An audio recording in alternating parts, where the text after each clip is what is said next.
अस्सलाम वालेकुम रहमतुल्लाहि व बरकातहू। ब्रिज कोर्स मज़मून माहौल का मुताला जमात सुवम।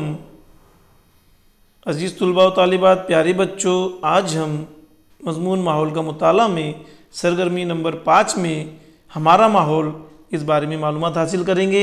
हमारे माहौल के बारे में मालूमात हासिल करेंगे। हवाला अमली दुनिया जमात दुवम की खेलें करेसी के इस दरसी किताब का सफ़र नंबर 33। आमोजिशी माहसल अतराफ़ की चीज़ें, वसाइल, मकामात की किस्में, घर, स्कूल वगैरह मकामात पर होने वाली सरगर्मियाँ आप पहचानते हैं। आइए ज़हन नशीन करें हमारा माहौल। हमारा अतराफ़ यानी माहौल, माहौल यानी हमारे आसपास, हमारे अतराफ़ मुख्तलिफ़ चीज़ें होती है। ये तस्वीर देखिए, तस्वीर में पहाड़ियाँ, नदियाँ, मिट्टी, पत्थर, हवा, फल, फूल वगैरह बताए गए हैं। इस तस्वीर को बगौर देखिए, मुशाहिदा कीजिए। एक पंखा या कार्डबोर्ड लीजिए, उसे तेज़ी से हरकत दीजिए। पैदा होने वाली हवा हमें महसूस होती है। इस सरगर्मी से हम समझ सकते हैं कि हमारे आसपास हवा है। देखिए, आपको एक सरगर्मी करना है, बहुत आसान सरगर्मी है। आप एक कार्डबोर्ड लीजिए, उसके अलावा आप कपड़ा भी ले सकते हैं, कोई दूसरी चीज़ भी आप इस्तेमाल कर सकते हैं और उसको तेज़ी से हरकत देना है। हरकत देने पर आपको हवा महसूस होगी। तो इस बात से हम समझ सकते हैं कि हमारे आसपास हवा मौजूद है। हमें ज़िंदा रहने के लिए हवा की ज़रूरत होती है। तमाम नबातात और हैवानात को भी हवा की ज़रूरत होती है। हवा दिखाई नहीं देती लेकिन हर तरफ मौजूद रहती है। इसे समझने के लिए दर्ज झेल सरगर्मी कीजिए।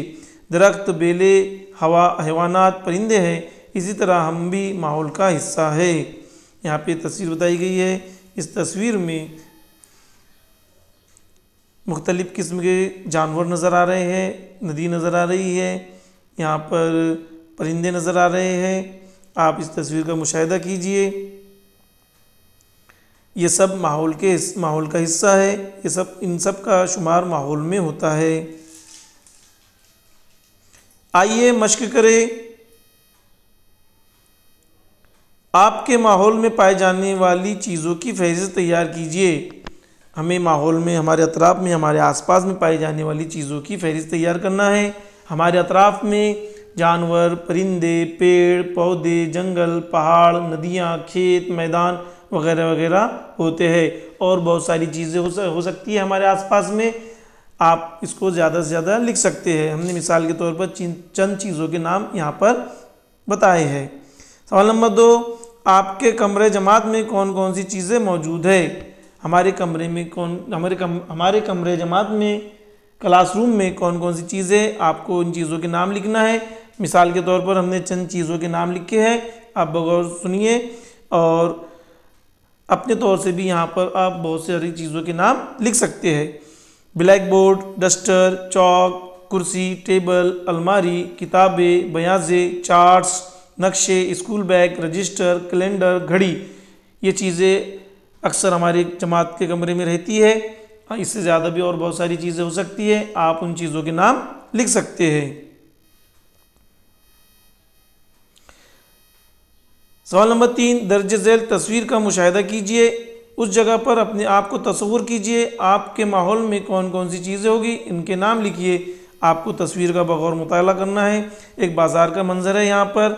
अगर आप इस बाज़ार में होते तो आप के तस्वुर में कौन कौन सी चीज़ें होती, आपको उन चीज़ों के नाम लिखना है। अगर आप बाज़ार में जाते तो आप सोचिए कि आपको यहाँ पर कौन कौन सी चीज़ें होना चाहिए थी। तो आप मिसाल के तौर पर हमने चंद चीज़ों के नाम लिखे हैं। आप देखिए यहाँ पर आपके तस्वुर में कौन कौन सी चीज़ें हो सकती है। मिठाइयों की दुकान, खिलौनों की दुकान, झूले, किताबों की दुकान, कपड़ों की दुकान, जूते चप्पल की दुकान और बहुत सारी चीज़ें हो सकती है जो आपको पता है, आप बता सकते हैं, आपके तस्वुर में हो सकती है। सवाल नंबर 4, किसी एक दरख्त की तस्वीर बनाइए और रंग भरिए। आपको एक दरख्त की तस्वीर बनाना है और उसमें रंग भरना है। ये सरगर्मी आपको करना है। सवाल नंबर 5, तस्वीर में फूले हुए गुब्बारे में क्या भरा हुआ है। यहाँ पर आपको तस्वीर में गुब्बारे नज़र आ रहे हैं। गुब्बारे में क्या क्या भरा हुआ है आपको बताना है। गुब्बारे में हवा या गैस भरी हुई होती है। सवाल नंबर 6,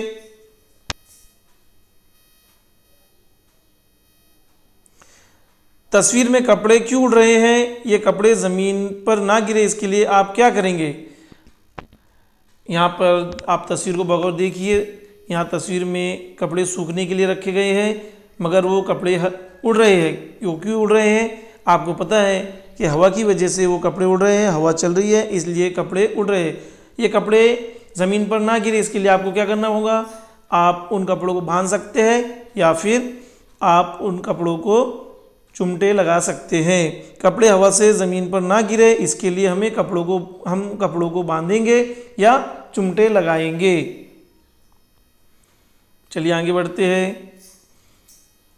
झैल की चीज़ें किन मादों से बनी हुई है उनके सामने लिखिए। यहाँ पे आपको चंद तस्वीरें नज़र आ रही है। उन तस्वीरों में आपको बताना है कि ये चीज़ें कौन से मादों से बनी हुई है। अलिफ पहले नंबर पर यहाँ पर एक मटका नज़र आ रहा है। हम सब जानते हैं कि मटका किस चीज़ से बनता है। मटका मिट्टी से बनता है। बे तस्वीर में आपको एक कुर्सी नज़र आ रही है। कुर्सी प्लास्टिक की बनी हुई है इसलिए हमने उसके सामने प्लास्टिक लिखे है। जीम नंबर पे एक टेबल नज़र आ रहा है। हम टेबल की तस्वीर देख के समझ सकते हैं कि टेबल लकड़ी का बना हुआ है, इसलिए हमने टेबल के सामने लकड़ी लिखी है। दाल नंबर पर चौक है, खरिया है। खरिया चूने से बनते हैं इसलिए हमने खरिया के सामने चौक के सामने चूना लिखे हैं। मटका मिट्टी से बनता है। ये कुर्सी सामने जो नज़र आ रही है आपको प्लास्टिक से बनी हुई है। आपको जो टेबल नज़र आ रहा है वो लकड़ी से बना हुआ है इसलिए हमने वहाँ लकड़ी लिखे है। खरिया चौक चूने से बना हुआ है इसलिए हमने उसके सामने चूना लिखे है। चलिए आगे बढ़ते हैं। यहाँ पर आपको गुब्बारे नज़र आ रहे हैं, रंग बिरंगे गुब्बारे हैं। गुब्बारे रबर से बनते हैं। नायलॉन फैब्रिक का इस्तेमाल भी होता है गुब्बारे बनाने के लिए। सामने आपको एक गिलास नज़र आ रहा है। आप गिलास की तस्वीर देख के समझ सकते हैं गिलास किस चीज़ से बना हुआ है। गिलास कांच का बना हुआ है इसलिए हमने गिलास के सामने कांच लिखे है। सवाल नंबर 8, साबुन का पानी बनाइए, उसकी मदद से साबुन के बुलबुले बनाइए। यह अमली सरगर्मी है, ये आपको घर पर करना है। इस सरगर्मी को कीजिए। ये सरगर्मी करने में आपको बहुत मज़ा आएगा। इस तरह आज हमारी